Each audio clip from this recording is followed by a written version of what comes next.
नमस्कार बंधुरा शीश पालंग किन्तु आमरा सबाई खेते पसंद करी से गरम भातेर संगे होक किंबा खिचुड़िर संगे होक। ता आजके आमी शीश पालंग करे देखाबो। तार जन्य एखाने आमी 500 ग्राम शीश पालंग एइभाবে केटे परिष्कार करे धुए निয়েছি और आमी शीशगुलो एरकम रेखेছি। এই शीश पालंगटा खेते किन्तु खूबই सुस्वादु হয়।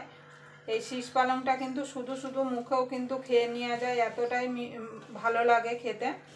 আমি কিভাবে शीश পালংটা বানাই তার জন্য আপনারা প্রথম থেকে শেষ পর্যন্ত ভিডিওটা দেখবেন। আশা করি আপনাদের ভালো লাগবে। যদি शीश পালংয়ের রেসিপি আপনাদের ভালো লাগে তাহলে অবশ্যই একটা লাইক করে দেবেন।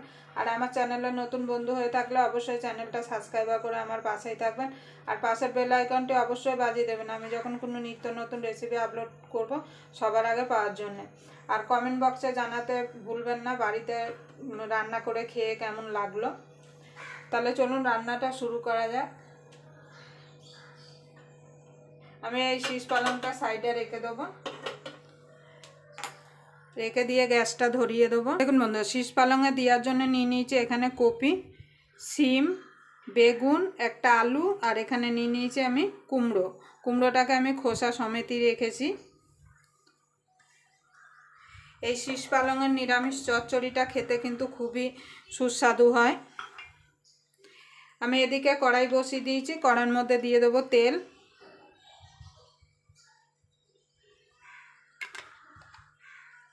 এবার তেলটা গরম হওয়া পর্যন্ত অপেক্ষা করব। দেখুন বন্ধু এখানে কটা বড়ি নিয়ে নিয়েছি, বড়িগুলো লাল লাল করে ভেজে নেব।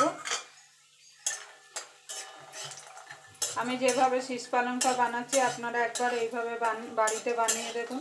আর সামনেই তো সরস্বতী পুজো, আর সরস্বতী পুজো মানে সবার বাড়িতে ভোগ খিচুড়ি হয়ে থাকে, তার সঙ্গে যদি এরকম পালং শাকের নিরামিষ চচ্চড়ি থাকে তাহলে তো কোনো কথাই হবে না। আপনারা অবশ্যই একবার এইভাবে বাড়িতে বানিয়ে নেবেন।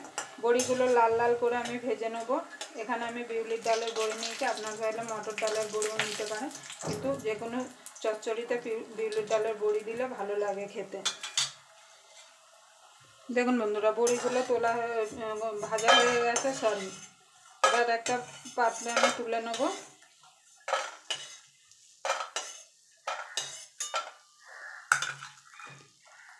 এই তেলেই দিয়ে দেবো সবজিগুলো।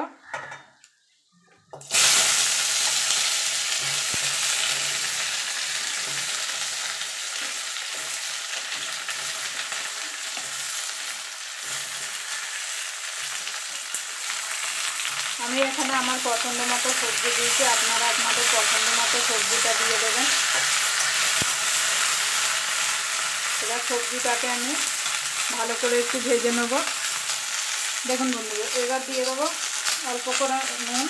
নুন দিলে কী হবে সবজিগুলো তাড়াতাড়ি মজে যাবে।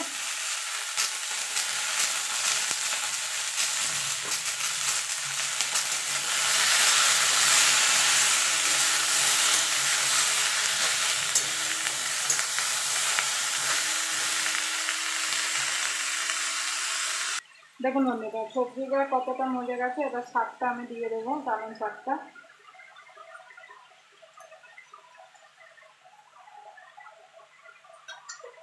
দিয়ে একটুখানি নেড়ে দেবো।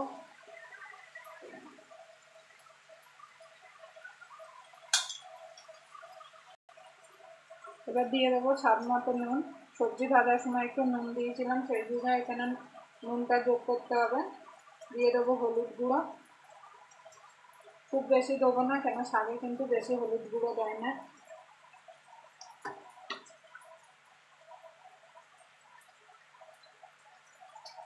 দেখুন বন্ধুরা ঢাকা দিয়ে দেবো।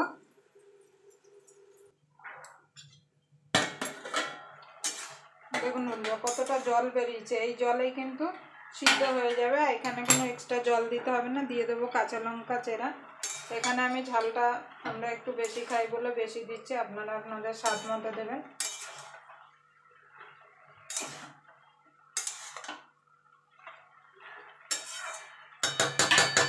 এবার ঢাকা দিয়ে আরও মিনিট 2 রান্না করে নেবো যতক্ষণে জলটা শুকিয়ে না যাচ্ছে। দেখুন বন্ধুরা পালং শাকটা আমার সিদ্ধ হয়ে গেছে। এবার আমি নামিয়ে নেবো একটা পাত্রে।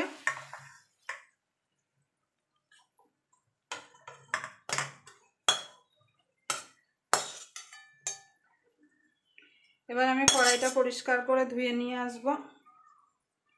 দেখুন বন্ধুরা, আমি কড়াই পরিষ্কার করে নিয়ে চলে এসেছি। কড়াই গরম হয়ে গেছে, তেল দিয়ে দিয়েছি। ফোড়নে দিয়ে দেবো 2টো শুকনো লঙ্কা আর 5 ফোড়ন। যে কোনো চচ্চড়িতে কিন্তু 5 ফোড়ন দিলে কিন্তু খেতে ভালো লাগে।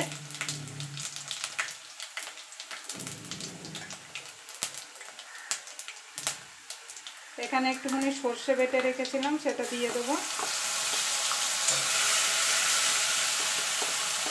আপনারা অবশ্যই এইভাবে একবার পালং শাকের চচ্চড়ি বানিয়ে দেখবেন।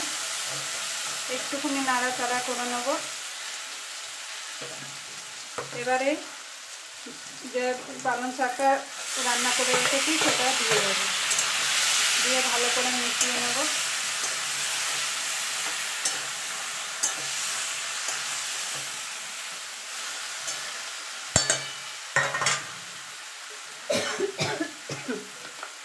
দিয়ে দেবো একটুখানি চিনি, যেহেতু নিরামিষ চিনি দিতেই হবে। এবার দিয়ে দেবো ধনে পাতা।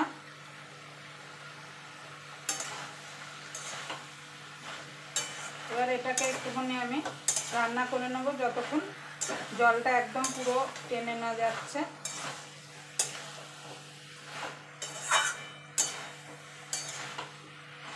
নুন মিষ্টিটা আপনারা অবশ্যই একটু চেক করে নেবেন।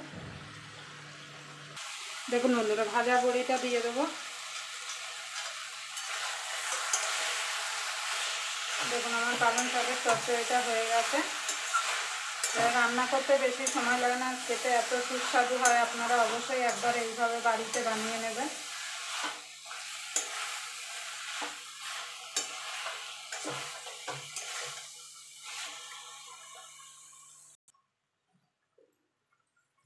দেখুন বন্ধুরা, হয়ে গেছে। এবার নামিয়ে দেবো।